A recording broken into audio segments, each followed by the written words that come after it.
Pleasant Valley, you're with the Norteños. And that's not nothing to play with. Those men are killers, bro. Like I told you, they're the other side of the coin. And right there, you guys, they work out. They do routines every day. They're ready. They're ready to go. And for those that are frontline like us, that are camaradas, sureños, you got to do that. And you got to work out and you got to say, because if it cracks, it's going to crack, bro. And I'm not going to be not ready. And I know I'm going against, like I said, myself, someone with the same instinct and mentality to do it. And I'm not going to underestimate them. You feel me? So at that certain prison, that's the mentality it was.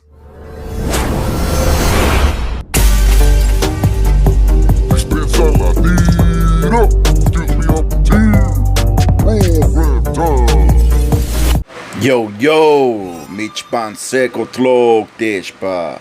Mi saludos y respeto for Bleh. Greetings to all my gente out there. Hopefully everyone's having a good day. Welcome. What can I say, homito, homegirl? Just in case you don't know who I be, homeboy. My name is Manny, and I'm the Jaguar Man. Mucho gusto. Real quick, this is a channel, homie, where we tend to make homies never break. Every now and then, we extend a little coscorrón pa' que te alivianes, güey. ¿Me entiendes, Mendes? Es todo. Anyhow, so today we got a good one. Today we're gonna talk about prison. I normally keep it PG-13 when I do so. I've been wanting to make a video of my first time coming across a Norteño. And if you're from Southern California, we know and you know that there's no Norteños down here. And it's rare to come across one. If you do, most of the time, the fellas that do come across Norteños is because we get locked up and we go to prison, or some homies got family that live in the northern side of California, or they know someone that is related to someone. Anyhow, so real quick, man, before I do continue, you vatos know the ritual. Lean back, kick up your feet, relax, spark up your chorrito, open up your pisto, and enjoy the show. Vámonos recio. Growing up in Southern California, the city of Pacoima and the San Fernando Valley, you know, if you're from the barrio and you're living that life, that criminal life, you're gonna end up going to prison. It's bound to happen. Sooner or later, you're gonna get caught up. Not everybody does, but hey, sometimes we get sloppy and vale verga. Que ole, J-Boy, I said mine's on me. Vale verga. Yeah, that's right. That shit reminds me of my homeboy J-Boy. The LA County Jail, where we all know that if you do time and you survive LA County Jail, most likely you're able to survive anywhere else. Those are proven facts.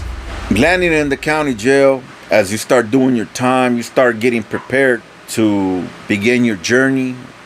Whether you're doing wino time or whether you're fighting live, there's always older homies that tend to lace up the younger homies, or, you know, let them know a little bit of what they got to look forward to. And as a kid going back, I remember a lot of the OGs, not OGs, but just homies that had already a few terms under their belt. They start giving you a little clecha, so to speak, kind of preparing you. One of the good consejos that always stuck to me was keep your eyes and ears open and your mouth shut.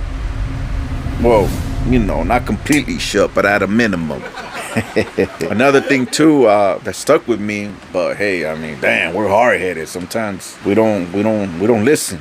I remember a homie saying, whatever you do, go up there, mind your own business. Don't do drugs. Don't gamble. And I forgot the other one. I think I heard someone say, don't fuck with nobody's bitch. But those of you that know, and those of you that don't know, When you go mainline, there's no chirros or any of those friendly activities. Nah, homie. No, no, no. That's all happening over there on the other side of the fence. Consider the sensitive yard. I heard a homie say something about the vatos like going over there because they got nalga park and shit.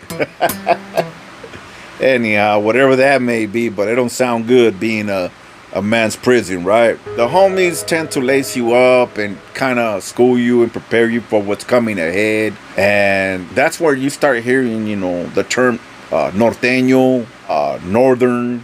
You start wondering, like, what's a Norteño? And this is as a kid, first termer, already had a few county lids under my belt. And as time goes, you start meeting homies, you start hearing this and that. The stereotype that, what is, Norteño looks like this. Their head shaved in the bottom. They got big old ponytails on the top. What is it, the Mongolian, or correct me if I'm wrong. Norteños back in the days had a very particular look, and they stood out. I'm not knowing this at the time because, hey, never been to prison. But you would hear homies, some homies, acting tough. Pinches palmeros, que this and that. They live in the middle of nowhere. They ain't got nothing to do but to chase fucking cows and tumbleweeds y la chingada. All that good shit. But then you got your righteous homies that are realistic and say, hey, those vatos are with the business. Never underestimate the enemy. So my first time coming across a Norteño was Avenal State Prison. I get there, it's a level 2, and it's the 2 yard. But the yard where I was at back in 2003, I believe, it was cool, it was good. I mean, there was homies checking paperwork. Everything was good, man. Those yards are considered soft yards because sometimes there's nothing really going on. There's no establishment. But, I mean, at the time I was young, I wasn't really aware of what politics were, maybe the basics. I got there right away. The homies approach you and you exchange your paperwork and you introduce yourself. And right away, a homie from your area, from your city, from your hood might pull up and embrace you. At the time, they still had cigarettes. Your family was still able to send you packages.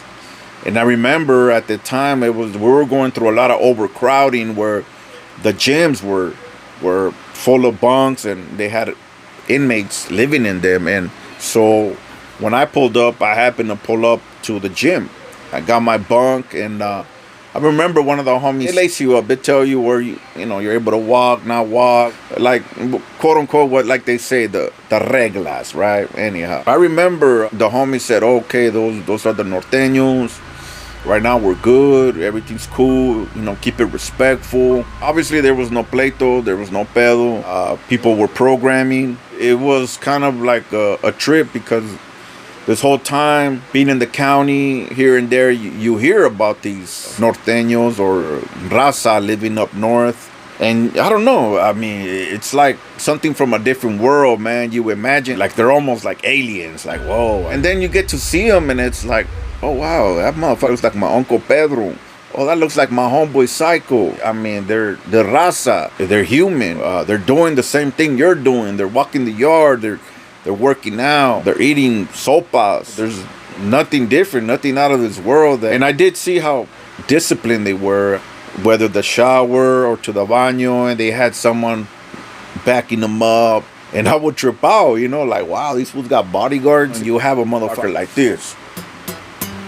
And motherfucker wouldn't move, wouldn't look, wouldn't even say nada. Like, wow. Compared to the homies, we're outnumbered. I believe that's one of the reasons why they're always walking together, staying together, and backing each other up.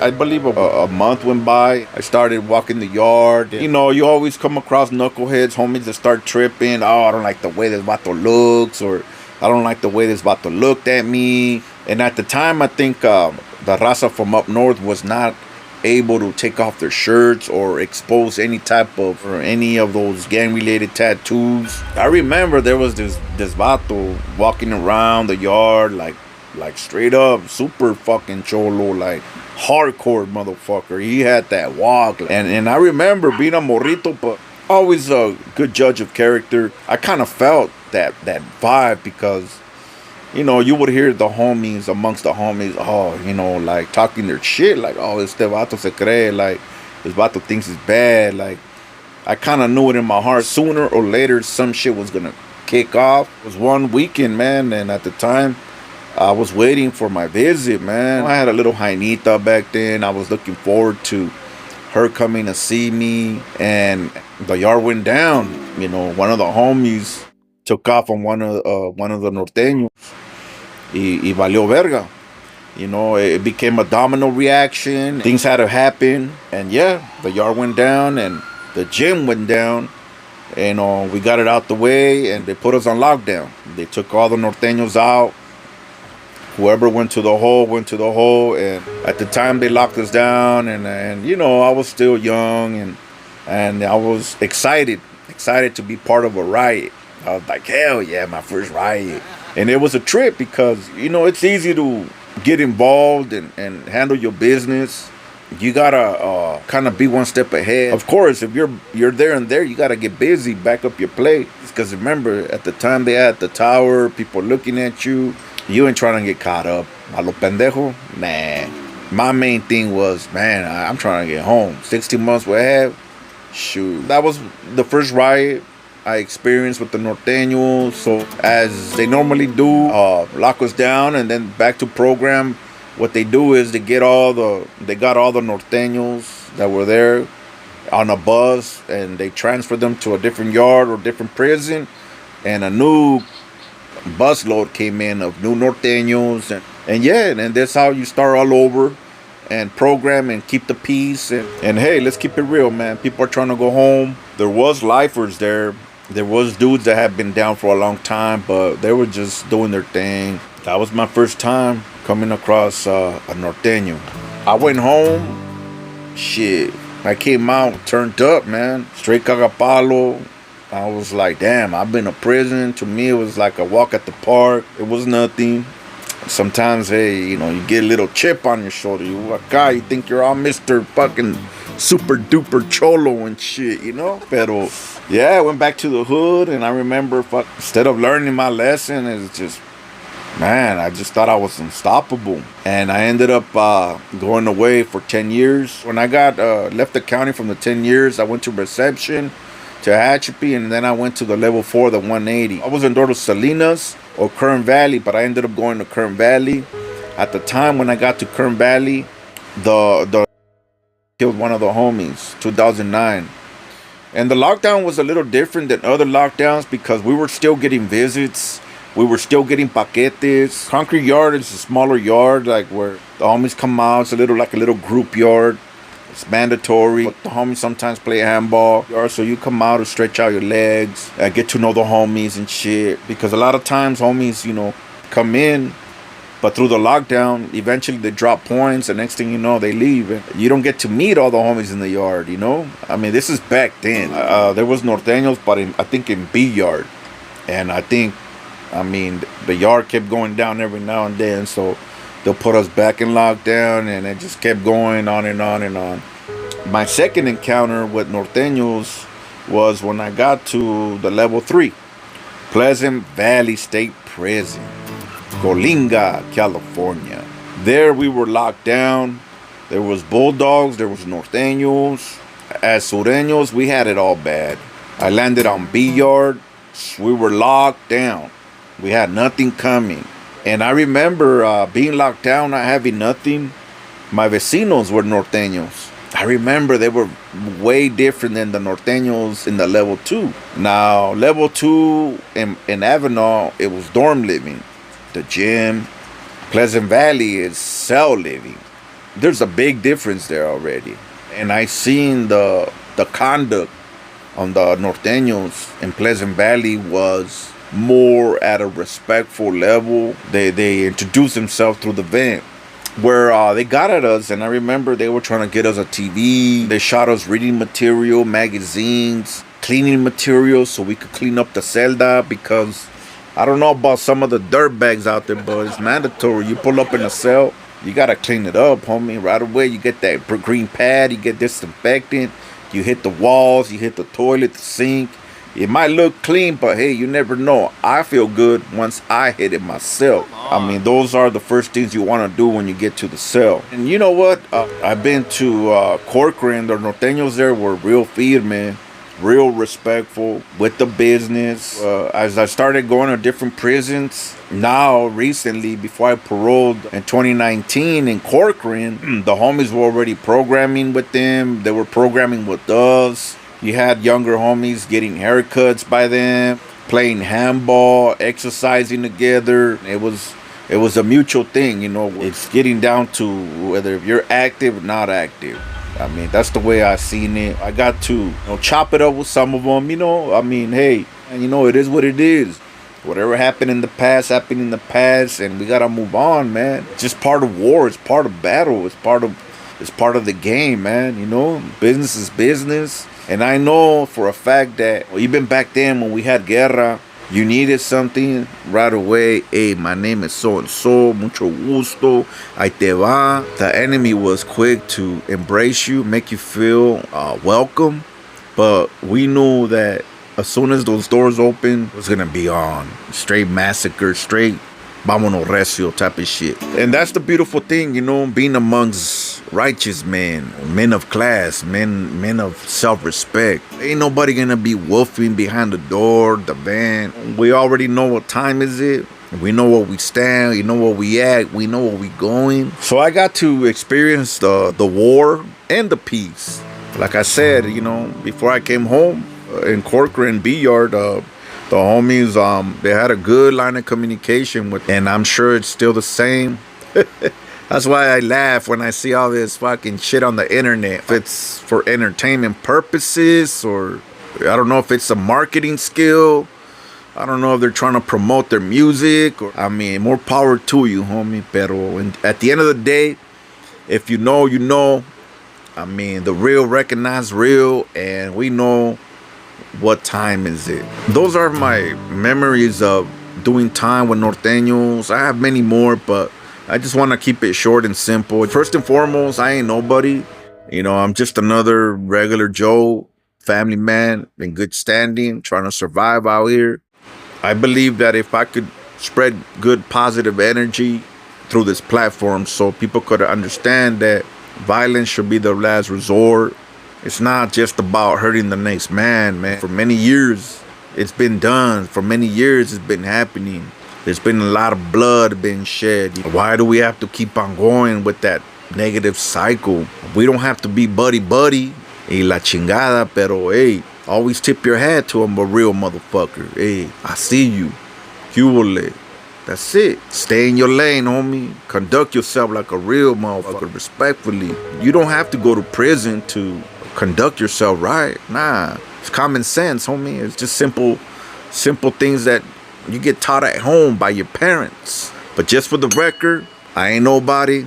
I'm just another man out here, like I said, trying to survive, man. On that note, my name is Manny.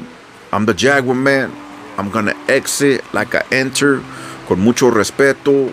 Con eso dicho, you guys have a good day. Level up, rise up, and wise up. Much love and respect. Al rato.